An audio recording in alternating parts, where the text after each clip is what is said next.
you know, he kicked on Sunday, and he's close to full speed. It's just kind of a confidence thing with him right now, which is kind of, I think, typical with any injury. You know, sometimes you have to just, you know, push yourself through that last percentage point. And I think he's getting close.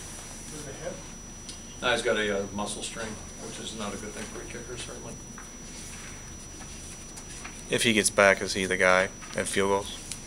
Well, I mean, you know, we haven't seen him in a month, so it's hard to say that. And you know, literally, you know, I mean, we've seen him. Obviously, he's not missing, but seen him out there on the field executing and that type of thing. So it's really hard to, I think, at this point, for us to project someone who hasn't been with us for a month to play this week. I think is probably unrealistic. But you know, down the road, we'll see what happens. If he comes out today and just starts banging them from 50, that's a different story. But you know, we got to get him over that hump first.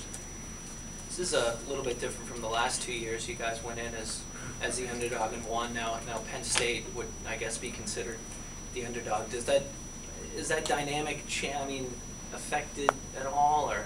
Yeah, I'm not sure why they'd be considered the underdog. Again, I'm looking at a team that's why I say they've won 51 games, 5 years. They don't give up points, and you know, I mean, I think our biggest margin of victory in this series is 12 points back in '03, I think it was.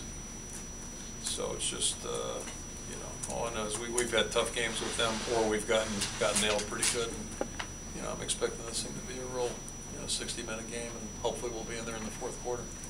As good as their program has been over the last few years, you guys have had some success. Does that give at least the players some confidence going up against a team like Penn State? I don't like, you know, we're not going in, you know, thinking that we don't have a chance to compete at all.